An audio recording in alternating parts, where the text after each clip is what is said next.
Good evening, I'm Hafiz Marzukhi. Our top stories for tonight. The Declaration charts ASEAN's economic future for the next decade. And more trade turmoil, Trump now delays EU tariffs until July 9th. That's coming up on AWANI International.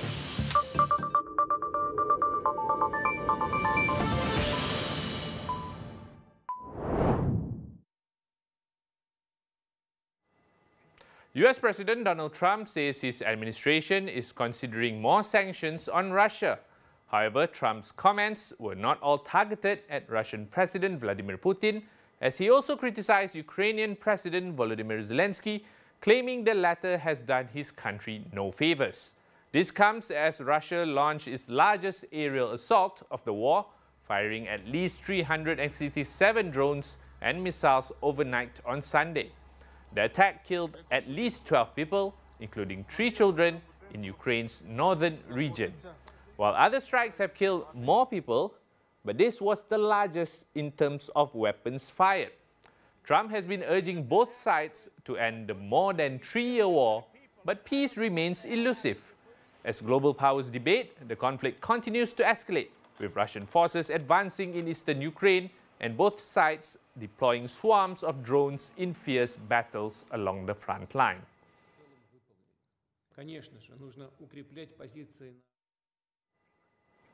Now to trade news. US President Donald Trump has backed away from his threat to impose 50% tariffs on European Union imports next month. Instead, he has reinstated a July 9th deadline to allow more time for negotiations between Washington and the 27-nation bloc. The reversal came after a phone call on Sunday with European Commission President Ursula von der Leyen, during which she urged Trump to delay the move, requesting additional time to reach an agreement. Trump later confirmed he had granted that request. Last Friday, Trump had recommended to impose a straight 50% tariff on EU imports starting next month, expressing frustration that trade negotiations with the EU were not moving quickly enough. The threat has also caused shockwaves through global financial markets and added fuel to an already tense trade war.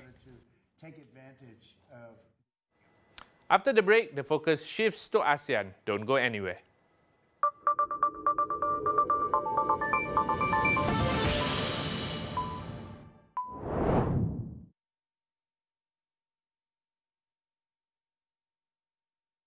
Di dalam setiap berita yang dibawa, konteks amat penting. Kami sentiasa membawakan yang tergempar dan terkini. Pastikan Astro AWANI menjadi pilihan anda, tidak kira di mana sahaja anda berada.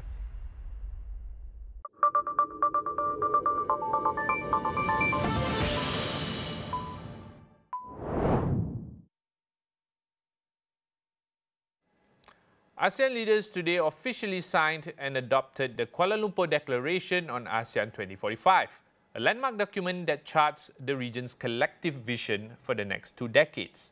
The declaration, endorsed during the 46th ASEAN Summit in Kuala Lumpur, was signed by Prime Minister Datuk Seri Anwar Ibrahim in his capacity as ASEAN Chair for 2025, alongside his counterparts from the 9 other Southeast Asian member states. This replaces the ASEAN 2025 Forging Ahead Together vision, which was launched in 2015. Described by Anwar as a defining chapter in ASEAN's journey of regional integration, the declaration lays out a long-term strategic roadmap to build a resilient, innovative, dynamic, and people-centered ASEAN community by the year 2045.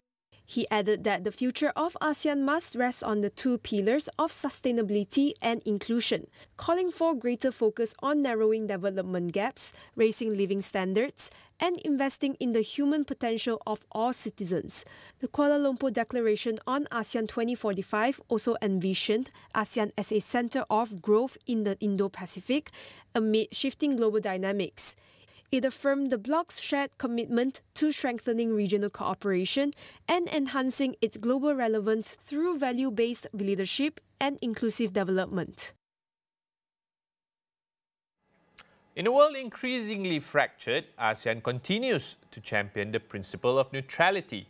But is that claim still credible? Or has ASEAN's relevance been diluted by internal divisions, external pressures, and a failure to act decisively on key issues? As leaders gather for the 46th ASEAN Summit, we ask, is ASEAN truly steering the region or simply staying afloat? We speak to geopolitical analyst and fellow of the National Council of Professors, Dr. Azmi Hassan. Well, one thing for sure, it is not an easy task to adopt both centrality and also to adopt neutrality at the same time, especially for ASEAN with 10 members, which are so diverse when we are talking about their relationship with the competing superpowers, China and also the United States. But again, if we look at Malaysia, for example, it's not about rhetoric. It's not about on paper only, but again, Malaysia has demonstrated that we can be neutral and also we can be involved in a lot of other things. For example, we received President Xi Jinping a few weeks ago, and after that, Prime Minister Datuk Seri Anwar went to Moscow to meet Mr. Putin. So I guess this kind of neutrality shown by the chairman of the ASEAN can be adopted at the ASEAN level, since ASEAN, most of them, its agenda, its direction is bring forward by the chairman itself, whether what the chairman will do. So for this year, I think for both neutrality and also centrality for ASEAN, it's not rhetoric. Malaysia can drive ASEAN towards adopting both of this particular strategy. Now caught between the strategic tug of war of two superpowers, ASEAN finds itself navigating treacherous waters. Can ASEAN chart its own course amid intensifying US-China rivalry, or is it being slowly edged to the sidelines of regional power play?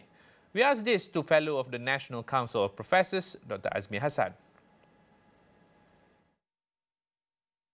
Well, in the case of Taiwan, for example, I think all 10 nations of ASEAN members adopted one China policy. No issue there. So there is no, I would say, sensitive issue about Taiwan.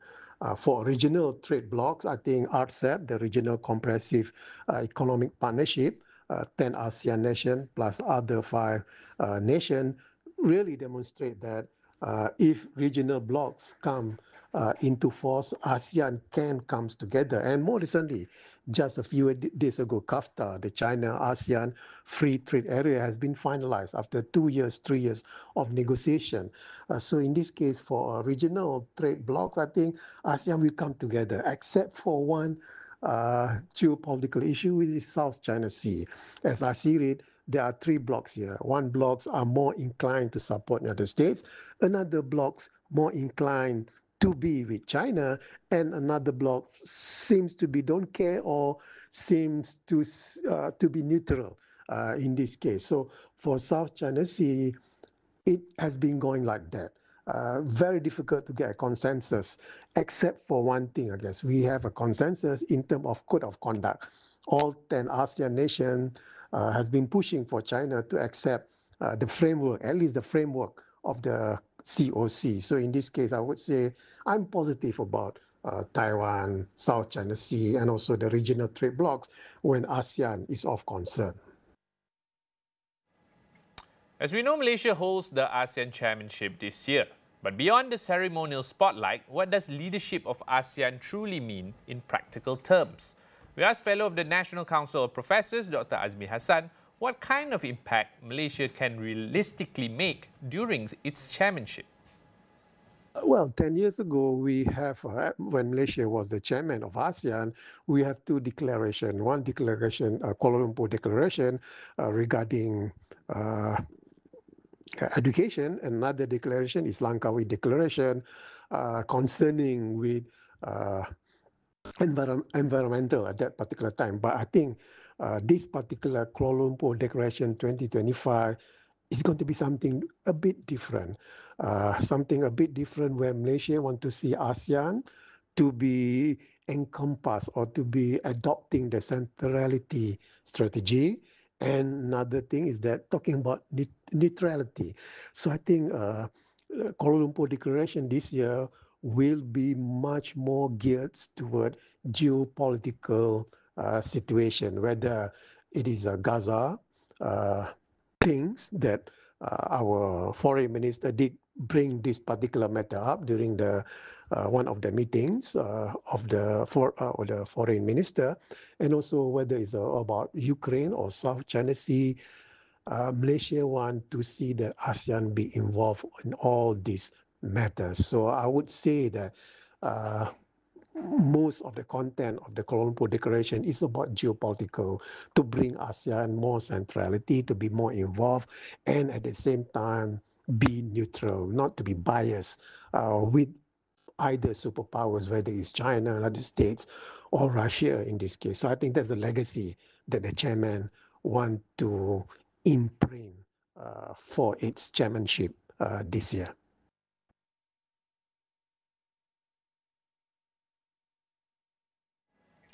Now, other than the ASEAN summit, we also would like to focus on matters concerning health. Last week, the World Health Organization voted in favor of a global treaty on improving pandemic preparedness. While this is a landmark decision, the pandemic also highlighted the need for Malaysia, along with ASEAN, to reduce reliance on big players and build greater self-sufficiency in medical research and development. Astro AWANI correspondent Fei Kwan reports from Australia's National Science Agency in Melbourne. Malaysia aims to create its own homegrown vaccine by 2030. Now that's outlined by the National Vaccine Development Roadmap. This is, of course, supported by Australia's National Science Agency in terms of manufacturing infrastructure and human capital, as well as know-how for the advancement of the vaccine. Now, earlier I spoke to Professor Susie Nielsen from the National Science Agency, also known as CSIRO, on the significance of this partnership and the importance of developing self-reliance within the biotech industry for the region. So I think if COVID taught us something, it taught us that we rely on accessing both the components for medicines and medicines from a limited source around the world. And when something like a pandemic completely disrupts the supply chain, you realise just how fragile that is. So by developing our capabilities to actually manufacture things in multiple different areas and being self-reliant within Southeast Asia, it negates that reliance on a very small supply chain. So as mentioned, traditionally medicines are often manufactured in a small number of countries. India and China are very good at doing that. But when things impact and you can no longer access that, we realise that we have a bigger problem. So if we can develop our reliance on the Southeast Asia region and work together and collaboratively build those expertise and that ability to have self-reliance, then when a new pandemic or epidemic comes, then we won't be relying on a very few other organisations or countries to actually help us to be treating or prepared for that. Malaysia currently imports 100% of its vaccines. CSIRO's collaboration with the National Institutes of Biotechnology Malaysia aims to improve access to affordable, high-quality medications and strengthen regional health systems ahead of future outbreaks. This involves providing tools and hands-on training for Malaysian scientists to advance vaccine candidates through quality control and clinical trials. So the significance of developing a vaccine in Malaysia, it allows sovereign capability for Malaysia, and it also allows to have a healthier Southeast Asian region, because if we think about Southeast Asia, there's an equivalent population in that region as there is to Europe. And yet at the moment, in terms of manufacturing vaccines or therapeutics, that's just not available. So if we can grow the region so that there's more opportunity to manufacture vaccines, then that will provide equitable access and access to new medications within the region on an ongoing basis. That report wraps up AWANI International tonight. Stay tuned for our reports on the rivalries, strategies and the shifts behind the power affairs driving the new global order. Visit international.astroawani.com for more. Be sure to follow our social media accounts @PowerAffairs. That is all for now. I'm Hafiz Marzukhi. Good night.